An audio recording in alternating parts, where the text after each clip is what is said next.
So we just found out something incredibly OP this episode of Shield Hero. Apparently, depending on your worldview, depending on how you view the world in terms of how you think you can obtain power as a hero, will determine how you gain power as a hero. And so, let me kind of explain this in simpler terms. We come to find out within this episode that the individual heroes, not counting Naofumi, the shield hero, the spear hero, the sword hero, and the bow hero, they all have their own ways of getting stronger. One believes in refining the weapon, and another, let's say, believes in rarity of a weapons, and they all have, their own path on, how they get stronger. And Naofumi starts to think about it, and then you see to where he unlocks a new skill, which basically says he's able to weapon copy. He's able to copy weapons and obtain them and attach them to his shield, change its appearance. And what that entire scene meant is depending on your viewpoint of the world, will determine what abilities you unlock. So if you're someone with a very narrow mind, someone that is not able to really think outside the box, then you're going to be very limited to what you have to gain. For instance, Naofumi was someone that obviously he knows about games, he's played a few games, but at the same time he wasn't someone that was very limited to a certain set of video game. And so because of that, his worldview was very different from the other three heroes, which resulted in him going down a very different path, a structure compared to the other three, and which is why he was even able to unlock the ability weapon copy, because his perspective changed. So, let's get it a little bit more easier to explain.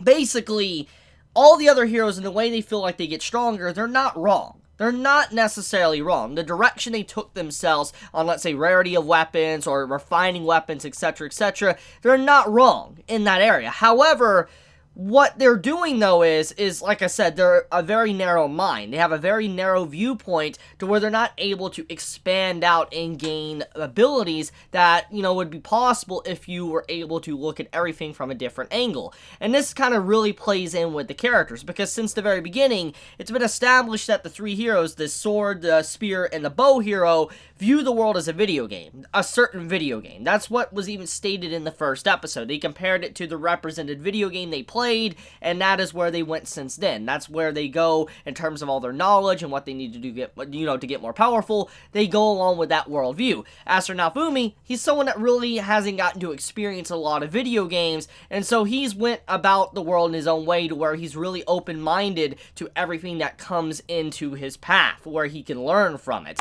So it's interesting. It's very interesting to see that reveal. So depending on, what Naofumi believes in, he could get a lot stronger and use all the techniques that the other heroes are using, and vice versa for them. However, that's the big flaw here, is that as characters, the spear, bow, and sword hero, they're individuals that obviously, they're so wrapped up in thinking the world is a game that they're not able to learn from it and share information. They're just set in their ways and they do not want to change their viewpoint on something. And so that is why Naofumi was able to gain it, because he personally has realized that there can be different perspectives. And so that is why he gained that power of being able to weapon copy, which in turn means Naofumi just gained a really broken power-up, but all the heroes are capable of doing this. And that's kind of why they say he has a cheat shield, is because we got to look at the origin of the Cursed series, what he has been using since the beginning of the story. We know for a fact that he unlocked the Curse series thanks to his rage. Now this kind of perfectly ties in with what we learned in this episode, is that because of his emotional state, how he felt, he was able to unlock an ability like that, which is kind of scary in a way, because depending on your viewpoint and depending on how you view certain things, can unlock some very frightening abilities.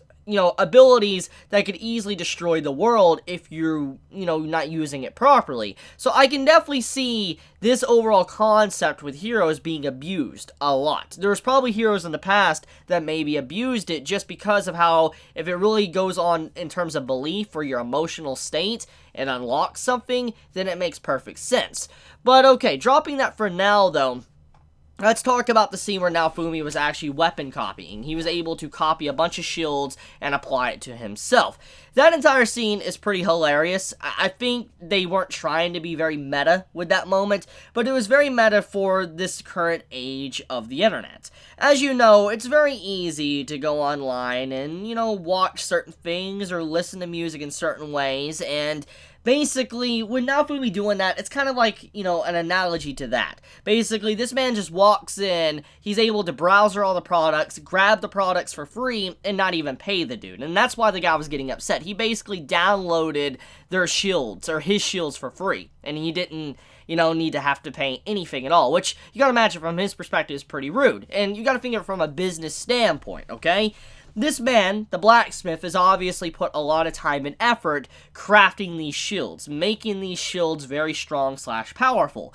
And you have a man just be able to walk in and perfectly replicate something you spent so much time into and applying it to himself without paying is going to make you angry. Yes, he did not steal anything, technically. He didn't steal from your stock, but technically, because of what he just did, you lost a potential customer. He's not going to come back and buy your products because he's able to just, completely copy it. He just needs to walk in and copy it. So it ruins the point of him really needing to have a relationship with a merchant. It ruins the man's business. So, like I said, it's very meta.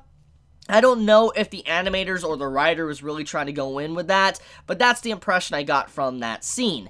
But okay, let's get into Mine for a second. I can't say her actual name for obvious reasons, but Mine. I'm a little bit aggravated with this episode. I'm not gonna lie. This episode irked me a bit because it kind of basically negates everything that happened in the last episode. Like the whole point of what happened in the previous arc, actually. And let me explain. If we think about what the main message was for the last episode, yes, it was for Naofumi to finally set aside his rage. That was a good moment, and he became a hero. I talked about that in depth. However, it was also meant to conclude the plot point of Mine, the king, and just the heroes being scum, or, not really learning from their mistakes. And even though we didn't get the apology we needed from them, and I do expect maybe one day we might get it, I still thought they would at least try to change in some degree. And seeing Mine do what she did in this episode by trying to poison Naofumi and, actively remove a very important hero, and she's able to wander around in the castle with no repercussions or being watched, it's actually kind of disturbing in a way. And then on top of that, seeing how the spear hero was even defending her is what irks me even more.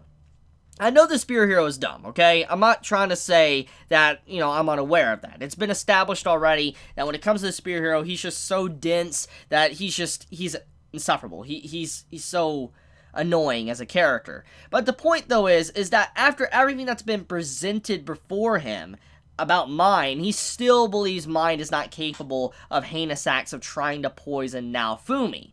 And also on top of that, it just shows that Mine hasn't learned at all. She was willing to beg for Naofumi to save her, but then she does that. She hasn't learned, which I don't expect her to learn, but it just still, for her to go out of her way and try to poison the man that technically saved her life, it's kind of scummy to do. And just to see how she's able to walk around the castle without any repercussions, being watched by guards or anything, I'm like, what was the point of removing their status? That kind of negates everything from the last episode, the whole message of what Naofumi was doing. Yes, their names are changed, but if you don't follow through with them being removed from, royalty, then what's the point? There was no point. It doesn't seem like they're really getting punished at all, because it's clear as day that Mine is able to wander around the castle when they know she starts crap, and she's hurt so many people, and you just let her walk around, no problem. Then on top of that, now you have it to where the spear hero is protecting her, and then the mother knows how she is, allowing her to go unguarded. Just like, why?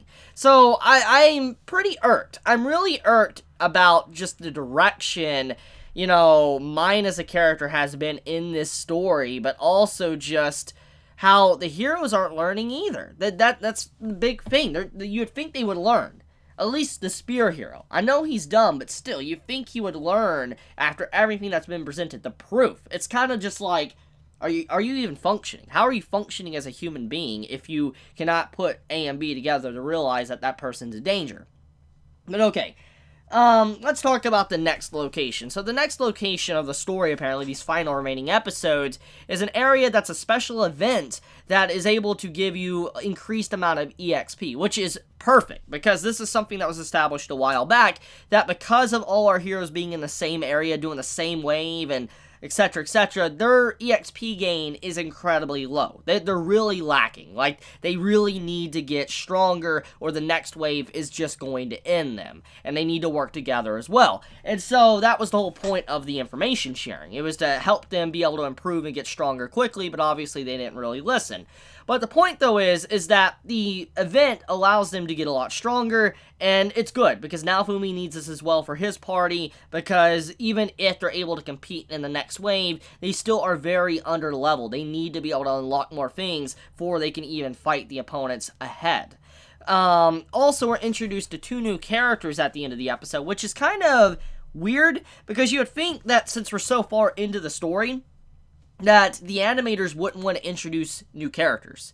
I mean, even if we're getting into a new arc, there's like only 2 episodes until the story ends. That's just clearly not enough time to really spend when new characters are obviously going to be very important, unless there is going to be a season 2. That's my only assumption at this point. For them to take the time to introduce these new characters at the end, it must mean that they are definitely wanting to make a season 2, which I'm all for. I do like Shield Hero, even if it has problems. It is still a very fun series to watch each week, and so I do think that they might be implying that a season 2 could potentially be in the works because of that. So hopefully we get some news very soon, like we did with, Reincarnated as a Slime. Anything else really to get into? I don't think so. I think I pretty much covered everything that needs to be. So let me know your thoughts in the comments below. If you enjoy my content, please subscribe. If you like this video, please leave a like. And if you want to get notified for whenever I upload a video, please click the bell icon down below. And with that, Chibi out.